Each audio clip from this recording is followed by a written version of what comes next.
한국 없으면 태국은 끝장이에요. 너무 후회돼요. 결국 태국 경제가 박살나고 말았습니다.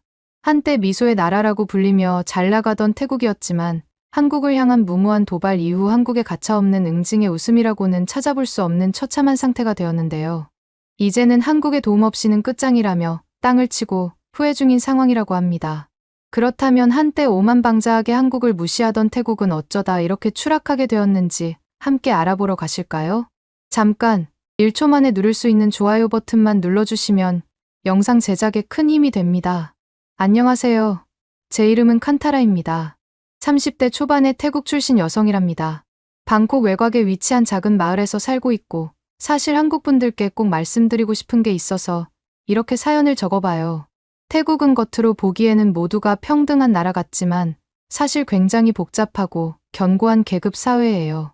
태국의 계급 체계는 외국인들에게는 이해하기 어려울 수 있죠. 특히 한국처럼 상대적으로 평등한 사회에서 오신 분들은 더욱 그럴 거예요. 계층만 따져도 하이소와 로소라는 큰 구분 외에도 다양한 계층이 존재합니다. 상류층, 중산층, 서민층, 하류층, 빈민층 등으로 나눌 수 있죠. 하지만 이건 단순히 경제적인 차이만을 의미하지 않아요. 우리 사회에 깊이 뿌리 박힌 불평등한 구조를 보여주는 거죠. 무서운 건 이런 구분은 겉으로 드러나지 않는다는 거예요. 태국 사회는 겉으로 보기에 모두가 서로를 존중하는 것처럼 보이거든요. 하지만 실상은 전혀 다르답니다. 사실 이런 불평등의 근원은 오래전부터 있었어요. 1932년까지 태국에는 싹디나라는 제도가 있었는데 이는 평민이 상전을 섬기고 상전은 부와 권력을 독점하는 내용이었죠. 이 제도는 없어졌지만 그 영향은 아직도 남아있어요. 그러고 보니 하이소와 로소에 대해 설명을 안 드렸네요. 우선 하이소부터 설명드리면 하이소는 대부분 부유한 가문 출신이에요. 재산이 100억 바트 이상인 경우가 많죠. 이들은 대대로 물려받은 재산과 인맥을 바탕으로 더 큰 부를 쌓아가요. 대기업 오너, 금융계 고위직, 군부와 정치계 인사, 의료 및 법률 분야의 전문가들이 대부분이에요. 특히 센트럴그룹, CP그룹 같은 대기업의 소유주들이 대표적인 하이소죠. 2017년 미국 경제 잡지 포브스에 따르면 10억 달러 이상의 재산을 가진 태국인이 20명이나 된다고 하더군요. 이들은 해외 명문대학에서 교육을 받고 외국계 기업의 고위직으로 일하는 경우가 많아요. 고급 리조트나 호텔을 운영하기도 하고 유명 예술가나 셰프로 활동하기도 하죠. 심지어 SNS 스타나 유명 연예인으로 활동하는 하이소들도 있어요. 반면 로소들의 삶은 정말 힘들답니다. 슬프게도 저는 로소로 태어났고요. 좋은 교육을 받기도 어렵고 좋은 일자리를 구하기도 힘들어요. 심지어 기본적인 의료 서비스를 받는 것조차 쉽지 않죠. 제 경우를 예로 들어볼게요. 저는 고등학교를 졸업하고 대학에 가고 싶었어요. 하지만 학비를 감당할 수 없었죠. 태국의 명문대인 출라롱콘 대학은 1년 학비만 따져도 20에서 25만 바트가 넘는다고 해요. 이 정도면 저희 가족의 1년 수입보다 더 많은 돈이죠. 그렇게 현실 때문에 대학을 포기하고 일을 시작했지만 좋은 일자리를 구하기가 정말 어려웠어요. 대부분의 좋은 일자리는 하이소 출신들이 차지하고 있었거든요. 결국 저는 여러 가지 아르바이트를 전전하며 살아가고 있습니다. 지금은 한 레스토랑에서 서빙을 하고 있는데요. 월급은 한 달에 9천 바트, 약 33만 원 정도예요. 이 돈으로는 방 한 칸을 빌리고 먹고 사는 것 외에는 아무것도 할 수 없어요. 저축은 꿈도 꾸지 못하죠. 일을 하면서도 차별을 많이 겪는데요. 특히 하이소 손님들은 저희를 마치 하인처럼 대하거든요. 한 번은 제가 실수로 음료를 쏟은 적이 있었는데 그 손님은 저에게 욕을 하고 매니저에게 저를 해고하라고 요구하더군요. 다행히 매니저가 저를 보호해줬지만 그날 이후로 일할 때마다 불안에 떨고 있답니다. 주거 환경도 열악해요. 제가 살고 있는 집은 방 한 칸짜리 집인데 화장실은 공동으로 써야 하거든요. 더운 날에는 정말 견디기 힘들어요. 에어컨은 꿈도 못 꾸고 선풍기 하나로 간신히 버티고 있죠. 의료 서비스를 받는 것도 큰 문제예요. 하루는 배가 너무 아프길래 병원에 갔는데 6시간을 기다려야 했어요. 그렇게 기다렸더니 의사 선생님은 저를 대충 진찰하고는 약만 주고 돌려보냈죠.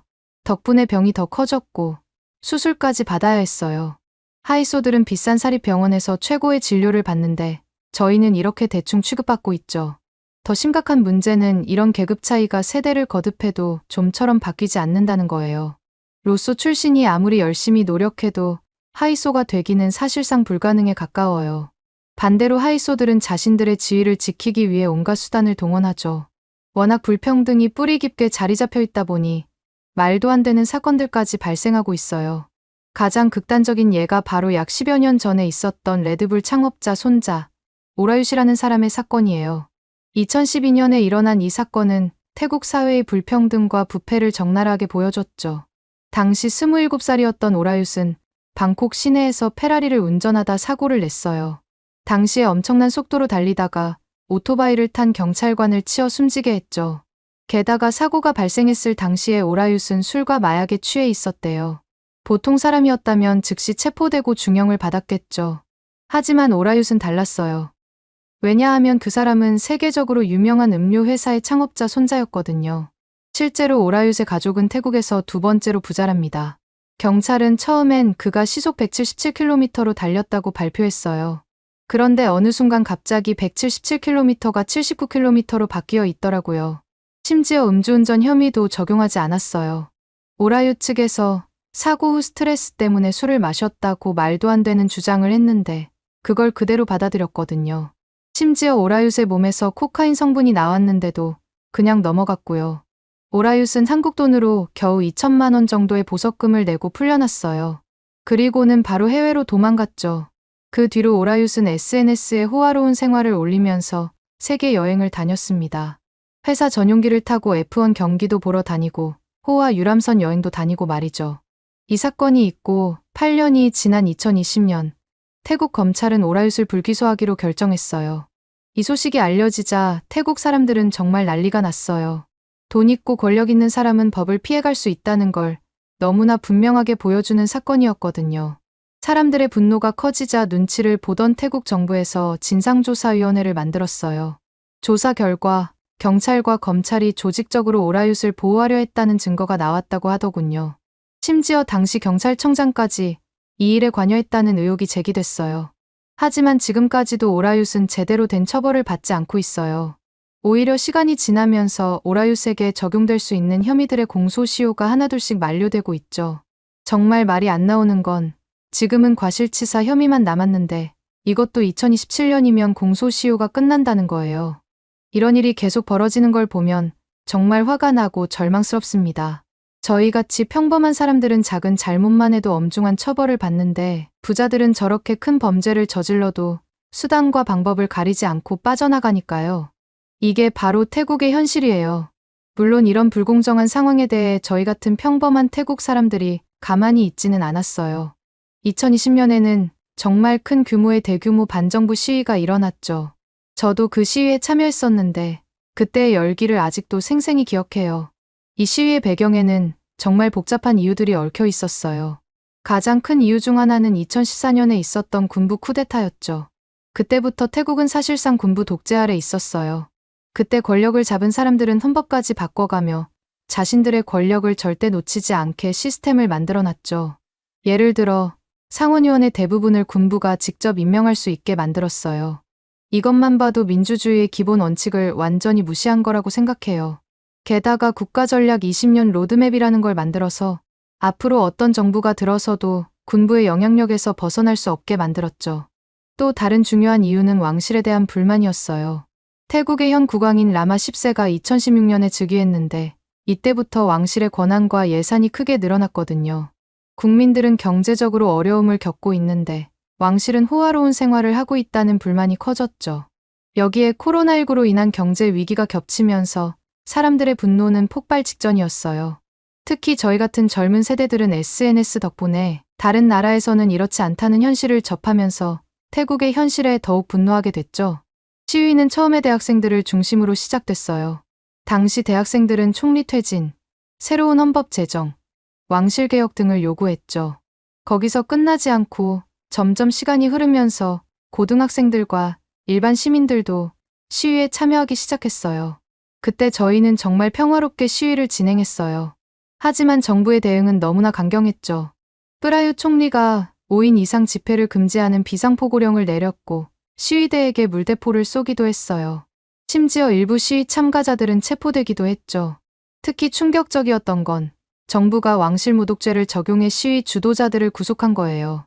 이 법은 태국에서 가장 위험한 법 중 하나인데 왕실에 대해 비판적인 말을 하면 최대 15년까지 징역을 살 수 있거든요. 이 법 때문에 많은 사람들이 자기 의견을 자유롭게 표현하지 못하고 있어요. 이런 상황이 이어지다 보니 시위는 점점 더 커졌어요. 한 번은 수천 명의 시위대가 방콕 시내 한복판에 모여 시위를 벌였죠. 그때 저는 시위대와 함께 민주주의를 상징하는 세 손가락 경례를 하며 요구하는 것들을 외쳤어요. 심지어 왕비가 탄 차량이 지나갈 때도 이 세 손가락 경례를 했다는 이유로 일부 시위대가 체포되기도 했죠. 저희가 요구했던 건 단순했어요. 공정한 사회, 모두에게 기회가 주어지는 사회를 원했죠. 하지만 정부는 저희 목소리를 전혀 들으려 하지 않더라고요. 오히려 진압 방식만 더 강해져만 갔죠. 그렇게 시위는 몇 달 동안 계속됐어요. 시위대가 그때 정말 열심히 싸웠죠. 매일 같이 거리로 나가 목소리를 높였어요. 때로는 수만 명이 모이기도 했고요. 그 외에도 다양한 방법으로 시위를 이어갔어요. 온라인에서도 활발하게 활동했죠. 소셜미디어를 통해 저희가 주장하는 것들을 알리고 더 많은 사람들이 참여할 수 있도록 유도했어요. 그렇게 활동하다 보니 K-팝 팬들도 저희를 지지해 주더라고요. K-팝 팬들이 돈을 한 푼 두 푼 모아줬고 이때 모금된 돈으로 시위에 필요한 물품들을 살 수 있었죠. 하지만 정부의 대응은 점점 더 강경해졌어요. 시위 주도자들을 하나둘씩 체포하기 시작했죠. 인권운동가, 학생 리더, 심지어 정부를 비판한 가수까지 체포됐어요. 이때 체포된 사람들은 면회도 허락되지 않은 채 구금됐죠. 거기서 끝나지 않고 정부는 온라인 검열까지 시작했어요. 페이스북 같은 SNS에서 정부나 왕실을 비판하는 글을 쓰면 처벌하겠다고 협박했죠. 심지어 페이스북 자체를 태국에서 추방하겠다는 말까지 나왔어요. 그럼에도 불구하고 저희는 멈추지 않았어요. 오히려 더 많은 사람들이 시위에 참여하기 시작했죠. 퇴근길 직장인들도 우리와 함께 했어요. 정부가 대중교통을 막으면 걸어서라도 모였죠. 저희는 왕실 개혁에 대해서도 주장했어요. 아까 말씀드렸다시피 왕실 모독죄가 있으니 왕실 개혁에 대해 공개적으로 언급한다는 건 정말 위험한 일이었죠. 그렇지만 용기를 내야 한다는 생각을 했습니다. 하지만 안타깝게도 저희가 원하는 큰 변화는 이루지 못했어요. 정부는 여전히 저희의 요구를 무시했고 오히려 더 강경한 태도를 보였죠. 의회에서 저희 눈치를 보면서 요구사항을 논의하는 척하긴 했지만 결국 아무런 성과 없이 끝나더라고요. 게다가 코로나19가 다시 확산되면서 시위의 힘이 점점 약해지기 시작했어요. 많은 사람들이 모이는 게 위험해졌거든요.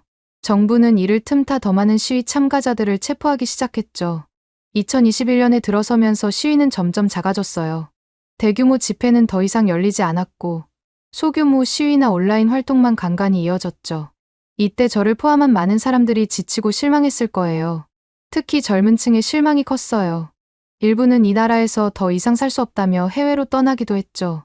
저도 그때 그토록 변화를 바래왔었는데 결국 이루어지지 않아 정말 가슴이 아프더라고요. 그래도 그때 했던 노력들이 완전히 헛되지는 않았다고 생각해요. 사람들의 의식이 조금씩 변하기 시작했거든요. 그렇지만 여전히 갈 길이 멀어요. 최근에는 민주화 운동의 지도자 중 한 명이 왕실모욕 혐의로 징역 4년을 선고받았다는 거 아니겠어요? 태국은 아직도 변화를 두려워하고 있나 봐요. 이런 것들을 보다 보면 사실 태국은 한국의 도움 없이는 일어서기 힘들다고 생각해요. 경제적으로도 그렇고 기술적으로도 그렇죠.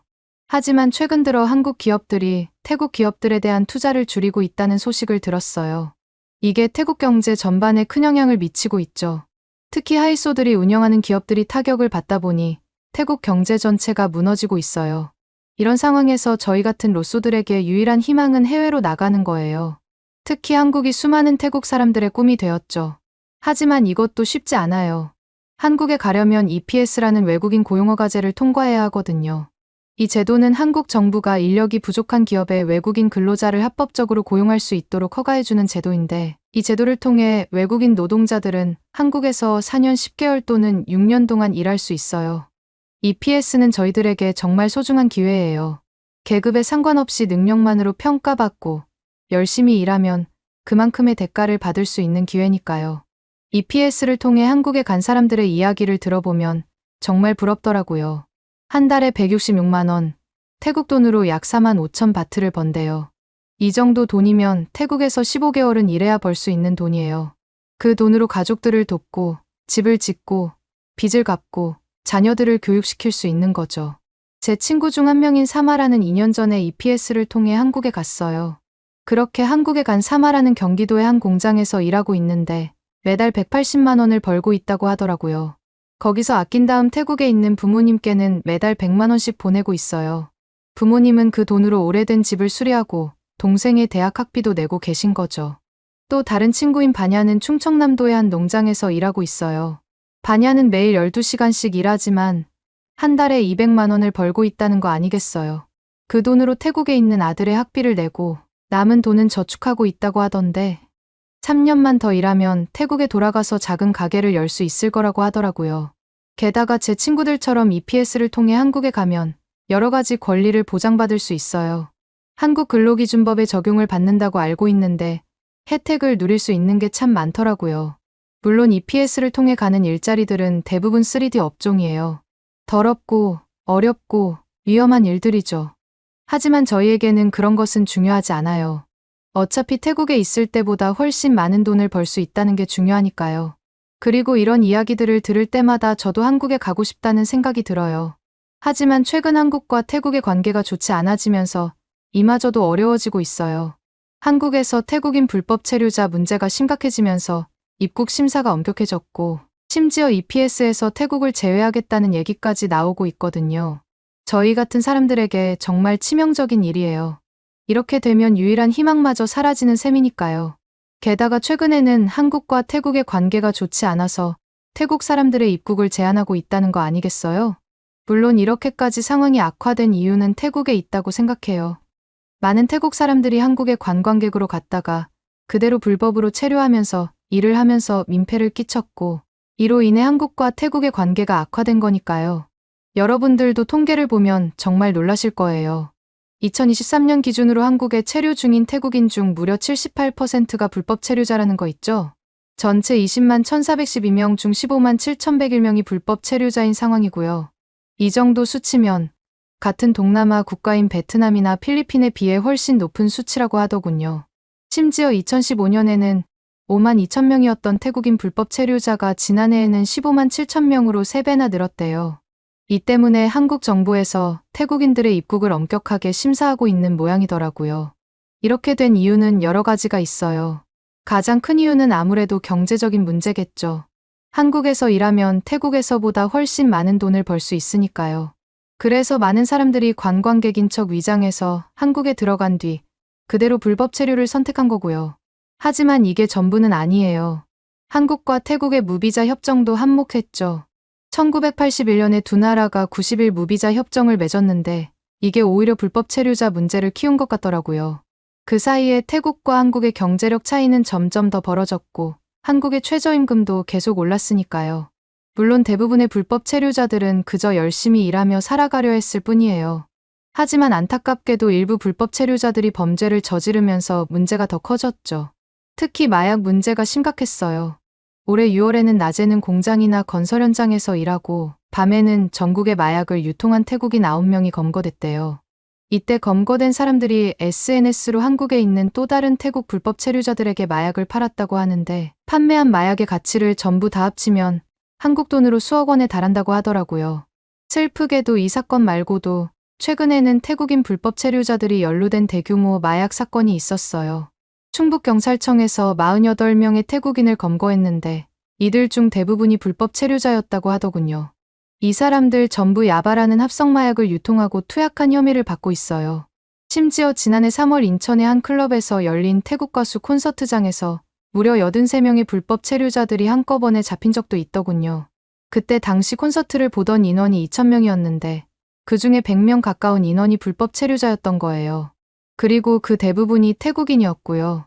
불과 저번 달에는 음주운전을 하던 제 나이 또래 태국인 여성이 음주운전을 했고 변압기를 들이받는 바람에 처녀 세대가 불편을 겪었다는 거 있죠. 이때 음주운전 측정을 했는데 혈중 알코올 농도가 면허정지 수준이었고 결국 쫓겨났다고 하던데 이런 일들이 반복되다 보니 한국에서는 태국 사람들을 바라보는 시선이 나빠지는 모양이더라고요. 심지어 한국관세청에서는 한국으로 유입되는 불법 마약의 원산지 1위가 태국이라고 발표했다던데 이런 통계를 보면 한국이 태국 사람들을 경계할 수밖에 없는 이유를 이해할 수 있을 것 같아요. 그리고 지켜보던 한국 정부에서도 이런 일들을 더 이상 참을 수 없었나 봐요. 결국 태국인들의 입국을 더 까다롭게 만들었는데 그중 하나가 바로 KETA죠. KETA는 무비자로 입국 가능한 국가의 국민들이 한국에 오기 전에 온라인으로 입국 허가를 받는 제도예요. 이를 통해 불법 체류 가능성이 있는 사람들을 미리 걸러내려고 한 거죠. 하지만 이 제도 때문에 정말 여행만 가려는 사람들도 불편함을 겪고 있어요. 많은 태국인들이 정당한 이유 없이 입국이 거부됐다고 말하고 있어요. 심지어 전문직이나 연예인들도 입국이 거부되는 경우가 있대요. 이런 일들이 계속되면서 태국 사람들 사이에서 한국에 대한 반감이 커졌죠. SNS에서는 밴코리아, 한국 금지 해시태그가 유행하기 시작했고 한국 여행을 가지 말자는 움직임이 퍼졌어요. 실제로 이런 움직임의 영향인지 올해 1월에서 4월 동안 한국을 방문한 태국인 수는 작년과 비교했을 때 21% 감소한 11만 9천 명이었대요. 코로나19 이전인 2019년 같은 기간에는 57만 2천 명이었다고 하니 비교해보면 정말 많이 줄어든 거죠. 게다가 여기에 더해 최근 태국 여행업협회에서 한국을 비난하는 발언을 해서 한국 내에서 태국에 대한 감정이 좋지 않다는 걸 알고 있어요. 유타차이 순톨라타나버 부회장이 한국에는 관광업소가 없다. 일본이나 중국으로 가라고 말했으니까요. 그리고 저는 이런 발언이 한국 사람들의 마음을 아프게 했다는 걸 잘 알고 있습니다. 결국 저런 일들은 태국의 상황만 악화시키고 있어요. 태국은 관광업에 크게 의존하고 있거든요. 특히 한국인 관광객들은 태국 경제에 큰 도움을 줬죠.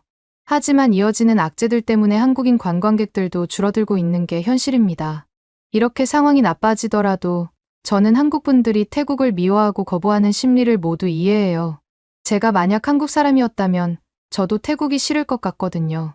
불법 체류자 문제, 마약 문제, 그리고 이런 무례한 발언들까지 상식적으로 이해가 안 되는 일들이잖아요.